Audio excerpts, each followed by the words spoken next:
noches. El Instituto Ribabuero y el Fondo Editorial de la Universidad Católica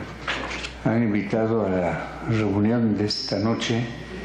para presentar el libro de Mario Castillo Freire, Todos los poderes del presidente. Yo no voy a hablar del libro, pero sí voy a hablar un poquito del autor y de por qué el Instituto interviene en esta presentación. A Mario Castillo lo recuerdo de sus años en Estudios Generales Letras y recuerdo su inquietud por los temas generales de la cultura y por la vida universitaria en su conjunto. Ahora al venir pensaba en una anécdota que creo que vale comentarla.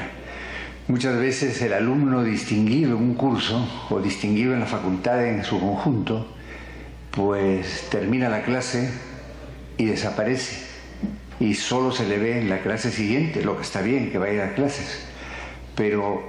un estudiante ligado a la universidad, enraizado en la universidad, pues no está solo para la clase. La universidad sin las clases no existe, pero solo con las clases tampoco. Mario Castillo fue un estudiante muy interesado en la vida de la facultad y en momentos que no fueron fáciles, y más tarde conservó esa vocación, diríamos, universitaria. Y luego otra nota que quisiera comentar, creo que es interesante en el campo del derecho, el que asocia la labor académica, la labor de investigación, de estudio, con las tareas estrictamente profesionales. También eso merece enaltecerse en el caso de Mario Castillo. Es un libro que hoy se presenta, testimonio de una auténtica vocación universitaria. Con esas palabras, pues quería expresar la simpatía del Instituto Ribabuero frente a la presentación de este libro y le cedo la palabra a Enrique Bernares, creo que va a hablar en primer lugar. Muchas gracias, señor. Doctor de la Puente, general, amigos todos, para mí es por muchos motivos grato participar en la presentación o en el acto de presentación de este libro. El primero, el hecho de que se presente aquí en el Instituto de Ribabuero, que durante tanto tiempo fue la sede central de la Universidad Católica y donde viví 5 años intensos de mi vida como estudiante de esta universidad, estudiando Derecho. Esa es una razón muy particular, muy personal. Una segunda razón es que la presentación de este libro, como la de todos aquellos volúmenes que forman parte de la Biblioteca de Derecho Político, es la materialización de uno de los esfuerzos académicos de mayor importancia que ha hecho la Universidad Católica en los últimos años, al crear el doctorado de Derecho dentro de la Escuela de Graduados. Hacer un doctorado es hacer cosa que tiene que ser muy seriamente diseñada y mejor trabajada todavía, porque solo una universidad que ha llegado a un alto nivel de excelencia puede dar el paso de ir a la reflexión de los principios, de las causas, y trabajar en lo que podríamos decir que es fuente de conocimiento para el conjunto de las propias especialidades que una universidad tiene. Cuando la Universidad Católica dio el paso de atreverse con el doctorado, tal vez algunos pensaron con escepticismo que todavía no estábamos preparados, aunque estamos cercanos al primer centenario de nuestra vida como universidad, para acometer un trabajo que ciertamente lo hacen con seriedad las grandes universidades del mundo. Pero quienes estamos comprometidos desde siempre con la Universidad Católica,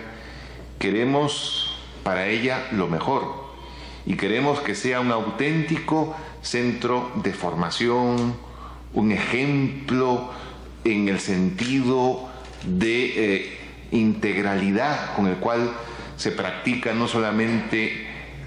el acercamiento al conocimiento de las distintas disciplinas, sino también la vinculación entre el conocimiento y los principios éticos que deben siempre informar el ejercicio de esos conocimientos. Pues bien, era ciertamente una incógnita saber si íbamos a estar en capacidad de asumir este nuevo reto, el de tener un doctorado, ahora en Derecho,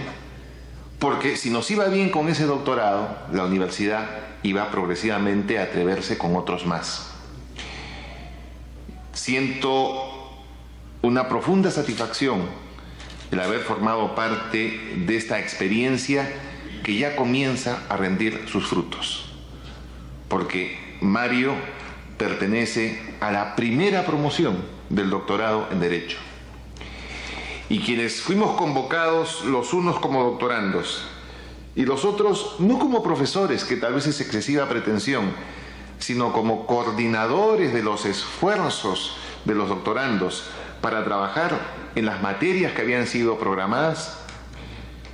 asumimos desde el primer momento que este era un reto en común. Era la necesidad de desarrollar un esfuerzo superior en el que de algún modo el coordinador, basado principalmente en su experiencia, debía proporcionar rudimentos, cauces metodológicos a partir de un tema central que debía ser investigado por los doctorandos, de tal manera que cada investigación llegase a formar parte de una totalidad de un conocimiento cierto que se perseguía. Fernando Trasiñí, con la habilidad, la inteligencia, la pulcritud que le caracteriza, inició este esfuerzo en un primer seminario que planteó la reflexión sobre el derecho y el reto del derecho frente al mundo moderno. Ahí me tocó proporcionar en el segundo seminario un tipo de reflexión complementaria, cómo el derecho puede y debe abrirse a la relación con otras ciencias y practicar enfoques de carácter interdisciplinario. Discutimos mucho al nivel de los profesores de este doctorado los temas y finalmente se aceptó y fue aceptado también por los doctorandos reflexionar sobre el problema de la formación del Estado Nacional en el Perú. Porque ese era justamente un tema de encuentro, donde cada uno de los que iban a intervenir en el seminario tenía no solamente que utilizar su formación jurídica, su conocimiento del derecho constitucional, sino además tener en cuenta la fuente histórica y utilizar categorías provenientes de la ciencia política. Dentro del esfuerzo de entender las etapas, las dificultades, el proceso de implementación del Estado en el Perú, cuestionando inclusive si realmente logramos desde el inicio ser un Estado nacional o un Estado que no supo absorber a plenitud la cuestión de la identidad nacional y la nación, evidentemente estaba también cómo las instituciones que tienen que ver con el Estado estuvieron en aptitud, en capacidad de llenar una plantilla que fuese efectivamente expresiva de los retos que significaba ser un Estado nuevo en un país con muchos antecedentes, con muchas vertientes y con mucha historia. Dentro de los temas que había que trabajar estaba justamente el de la formación del Estado Nacional en el Perú. Porque ese era justamente un tema de encuentro, donde cada uno de los que iban a intervenir en el seminario tenía no solamente que utilizar su formación jurídica, sino además tener en cuenta la fuente histórica y utilizar categorías provenientes de la ciencia política. y cómo esos poderes del Estado respondían a una matriz que podía efectivamente acercarse a la problemática peruana, interpretándola correctamente y haciendo del ejercicio del poder virtud.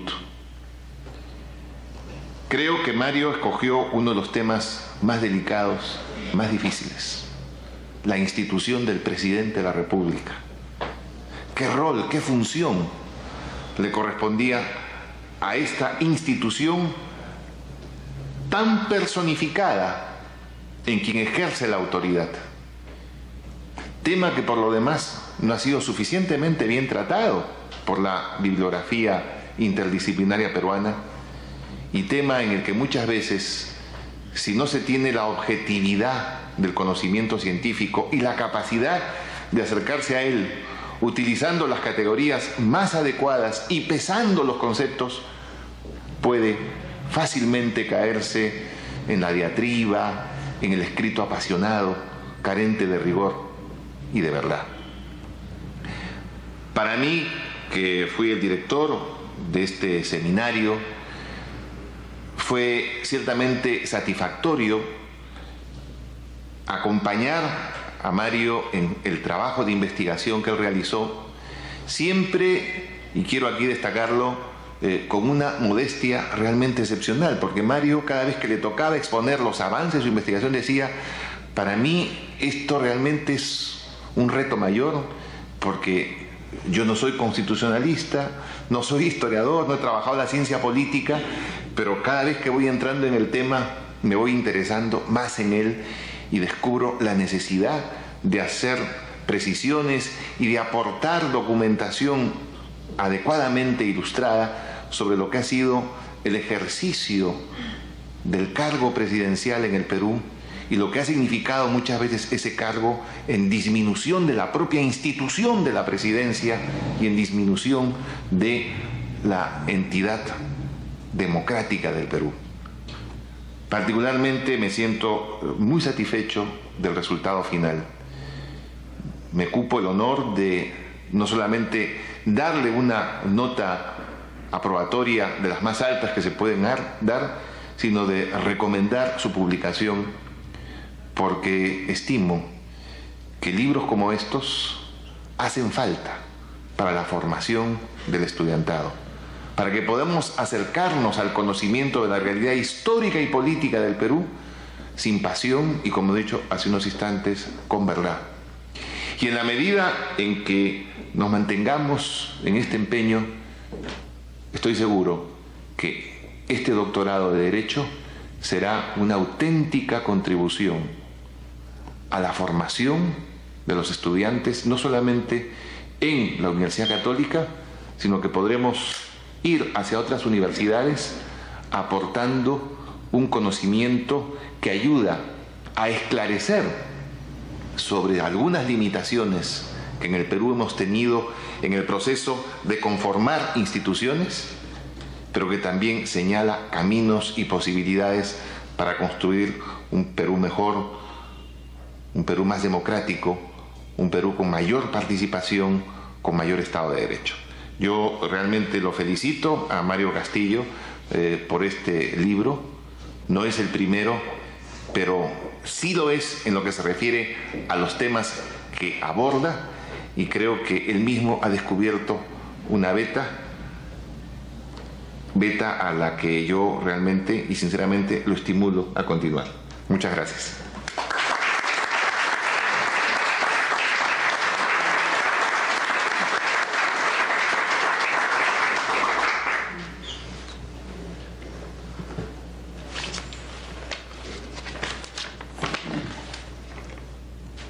Señor doctor José de la Puente Candamo,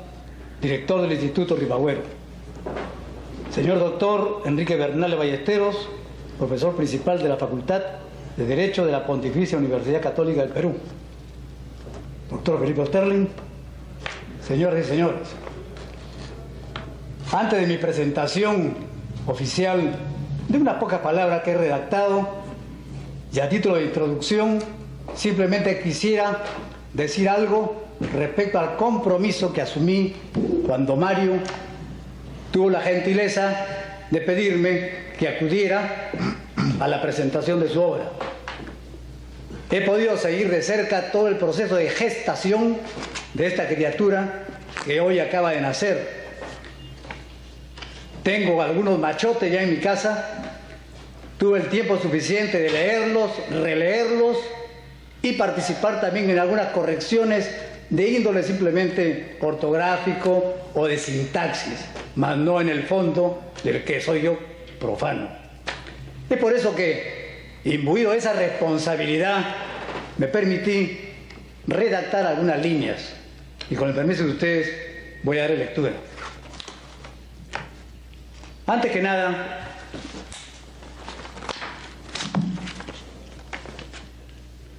permítaseme expresar mi agradecimiento a la dirección del Instituto por la oportunidad que me brinda de poder hacer uso de la palabra en esta ceremonia académica. Y a ustedes, distinguido público asistente, por abusar de su atención. Mi intervención será muy breve y estará centrada preferentemente al autor de la obra, doctor Mario Castillo Freire, que hoy la presenta, brillantemente comentada por el doctor Bernales, que me ha antecedido en el uso de la palabra. Presumo que mi presencia en este acto puede haber suscitado extrañeza, debido a mi condición de oficial general del Ejército, que aunque alejado por más de 12 años de la fila del activo, es de todos conocida mi invariable posición nacionalista, institucional y apolítica, dentro de un marco de total respeto a la Constitución, a la ley y al Estado de Derecho. Pues bien, debo aclarar que mi participación se debe a una especial e inmerecida invitación que me hiciera Mario, mi sobrino de sangre, a fin de acompañarlo en este magno acto representando a la familia, parte de la cual está presente, pero sumida hoy en doloroso trance por haber sufrido Mario la reciente e irreparable pérdida de su adorada madre, mi prima hermana, ausente físicamente por primera vez en similares acontecimientos, fruto de los éxitos muy merecidos de Mario, pero que con seguridad ella, desde el más allá, lo seguirá compartiendo. He leído detenidamente la obra, la que de por sí posee un título harto sugestivo y proclive al comentario. Estimo que de manera general su contenido está redactado y estructurado con una terminología y metodología sumamente clara, amena y ordenada, que en forma muy didáctica fácilmente se pone al alcance de todos, incluso de los que como yo no ejercemos la abogacía aplicada a la ciencia política y al derecho constitucional, pero que nos sentimos atraídos por el conocimiento de la realidad jurídica y política del Perú de hoy, sobre todo en los aspectos referidos al llamado presidencialismo y el control constitucional al presidente de la República. Es por ello que no quisiera tomar partido o hacer un pronunciamiento crítico al contenido del libro. Sin embargo, una enseñanza que a título personal he sacado de su lectura es la cabal correlación de criterios que un presidente debe mantener entre el poder jurídico que marca la Constitución vigente y el poder de uso que lo materializa a través de su usufructo. El justo equilibrio que se mantenga en esta correlación definirá el parámetro dentro del que transitará un gobierno determinado. Por otra parte, estimo que con la edición de este libro, Mario da inicio a una atrevida incursión académica en las áreas de la ciencia política y el derecho, en circunstancias muy propicias para ser utilizado como una ayuda en el análisis que demanda el estudio jurídico-político de la situación actual. Y ello es, a mi entender, el mayor mérito de su esfuerzo intelectual y proficua labor docente. No me resta, pues, mi querido Mario, que consecuente con la atracción por la política que en la introducción de tu libro manifiestas poseer desde tus años de estudiante, pedirte, como lo ha hecho el doctor Bernales, que continúes brindando tu reconocida capacidad de análisis, aplicándola a la producción de futuros textos que, a no dudar, contribuirán al mejor conocimiento de nuestra realidad nacional. Muchas gracias.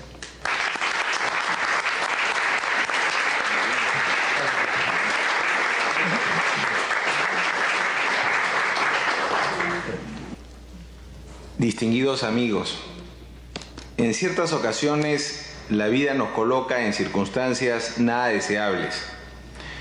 Una de ellas ocurrió el viernes pasado con el deceso de mi querida madre. Ante la disyuntiva de continuar con la presentación de esta obra, de acuerdo a lo programado anticipadamente, o cancelarla, dudé mucho, optando por seguir adelante como la mejor forma de rendir homenaje a la persona que dio todo por mí, al igual que a mis abuelos César y Ana. Fueron ellos, y especialmente mi madre, en los años de estudiante universitario, quienes me apoyaron en mi interés por aquellos temas vinculados con la realidad nacional. Mi atención por la política nacional empieza con la apertura democrática de convocatoria a elecciones de Asamblea Constituyente en 1977 y con los albores de reapertura en materia de libertad de prensa. Ello me empezaba a demostrar, cuando tenía entre 13 y 14 años, lo infinitamente valioso que es el poder opinar libremente y manifestar sin temor las ideas y convicciones personales. Desde aquellos años empecé de manera muy rápida y decidida a tomar una posición ideológica. Eran las épocas en que los actores políticos y sus partidos ponían a los jóvenes y a la sociedad en general en la disyuntiva de ser izquierdista, aprista o de derecha. Es más, en la juventud universitaria de comienzos de los 80 era mal visto no ser de izquierda. Era algo así como no estar a la moda, como no tener corazón, como no tener sentimientos ni solidaridad social. Ser de derecha era visto por muchos sectores pseudointelectuales como algo antidemocrático. Recuerdo vivamente una anécdota en la que, cuando era alumno del curso de Realidad Social Peruana en la Unidad Académica de Estudios Generales Letras, en nuestra casa de estudios, allá por 1983, ante la cátedra de un profesor, y quedándome invadido por una duda, le pregunté si yo había entendido bien que él había dicho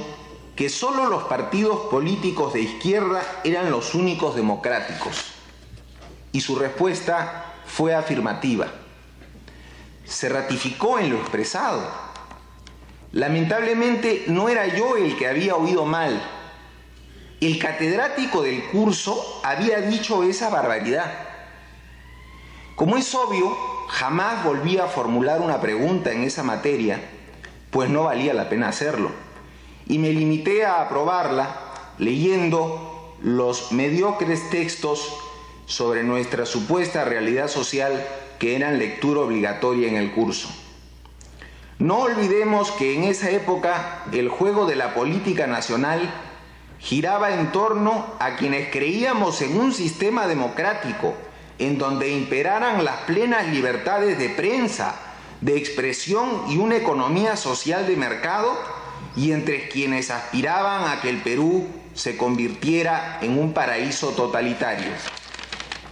Y, obviamente, esta disyuntiva y esta discusión se trasladaban al ámbito estudiantil respecto a qué modelo de universidad era el deseable, si el tradicional, reaccionario para muchos, o uno acorde al servicio de ese pretendido Estado totalitario donde se perdiera la pluralidad ideológica, esencia natural de la universidad. Por ello, y para defender a la Universidad Católica, a fin de que siguiera siendo la institución de siempre, plural y democrática, es que me vi forzado a participar en política universitaria. Primero en forma individual y luego de manera colectiva, con un grupo de compañeros de todas las facultades a través de un movimiento democrático universitario que llevó por nombre Acción Estudiantil y con el que accedimos en 3 ocasiones a la mesa directiva de la Federación de Estudiantes. La primera de ellas, obviamente, previa anulación de muchas ánforas por parte de los integrantes del comité electoral que no eran, precisamente, adeptos a costumbres y formas democráticas. Creo que nuestra labor de esos años tuvo como principal mérito el afirmar una cultura democrática en el estudiantado de la Universidad Católica. De ahí en adelante no se volvieron a romper ánforas ni a anular votos, especie de terrorismo electoral que felizmente acabó. Esa fue toda mi participación en política. Jamás he integrado partido político alguno, a pesar de que ello no tiene nada de malo, ya que los partidos son indispensables en una verdadera democracia. Pues creo que la participación de los ciudadanos en la vida nacional, con el ánimo de lograr el progreso de nuestro país, puede efectuarse de muchas maneras que no necesariamente pasan por este camino. Mi actividad política universitaria podría calificarse de accidental, pues si no hubiera tenido que defender la continuidad de la Universidad Católica, tal como ha sido y lo sigue siendo, hubiera preferido evitar desvelos, disgustos y crear enemigos entre quienes eran mis adversarios en política. Hoy a muchos amigos sorprenderá el que haya escrito un libro sobre derecho constitucional y ciencia política, pero ello también se ha debido a un accidente, en este caso académico, ya que en el seminario sobre la ciencia política y el quehacer de derecho público que cursé en el doctorado en Derecho bajo la dirección del doctor Enrique Bernales, aquí presente, todos los doctorandos tuvimos que elaborar una monografía en la que necesariamente se relacionaran aspectos del derecho constitucional y la ciencia política. La verdad es que jamás había escrito sobre estos temas, más allá del recuento histórico que publiqué a comienzos de 1991 sobre mi participación en política universitaria. Sin embargo, pedí consejo a un gran amigo y profesor de Derecho Constitucional, el doctor Ernesto Álvarez Miranda, quien me sugirió abordar el tema del presidencialismo como forma de gobierno, analizando las principales características y deformaciones que presenta en el Perú. Confieso que cuando inicié dicha investigación, tuve serias dificultades para plantear los problemas que presentaba el tema, dada mi inexperiencia en la materia y por el hecho de ser un abogado y catedrático universitario especializado en Derecho Civil Patrimonial. Felizmente, a lo largo de 4 meses, logré concluir este trabajo, el mismo que rebasó mis pretensiones iniciales y se ve hoy convertido en libro, gracias al apoyo del Fondo Editorial de la Universidad Católica y del director de la nueva Biblioteca de Derecho Político, el doctor Bernales. Pero hablar sobre el presidencialismo en el Perú, sobre los poderes del presidente y sobre los controles, frenos y límites a los mismos, resulta una historia sin fin, porque la realidad peruana cada día nos muestra nuevas facetas y matices desconocidos en los que se traducen las reales facultades del presidente de la República. En este trabajo constatamos que dentro de nuestra realidad jurídica y práctica, dichos poderes son ilimitados, lo que hace que el hecho de considerar que estemos en un Estado de Derecho sea algo que podamos cuestionar de modo cotidiano. De ahí que la obra lleve por título Todos los poderes del presidente. Hoy en día, quienes formamos parte del claustro universitario, ya no tenemos la disyuntiva de si queremos una dictadura marxista o un régimen democrático.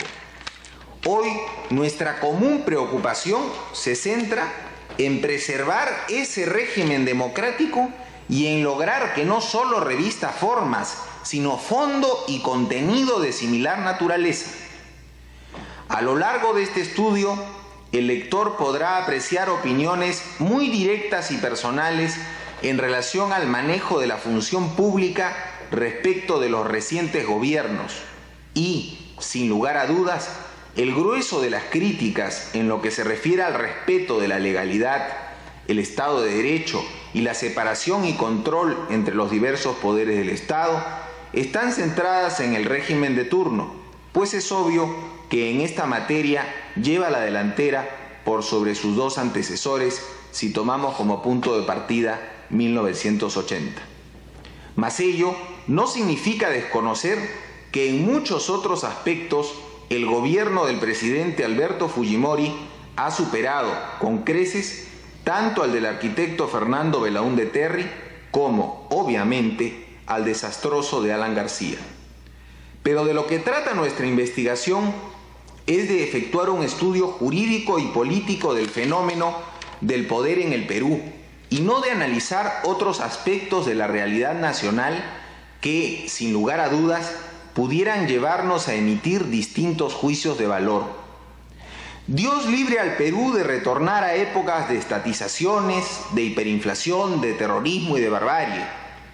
La acción de un gobierno debe valorarse de conjunto, pero en esta obra solo nos ha correspondido analizar el aspecto del respeto al Estado de Derecho, el debido equilibrio entre los poderes del Estado y si los actos del presidente de la República se enmarcan o no dentro de la legalidad.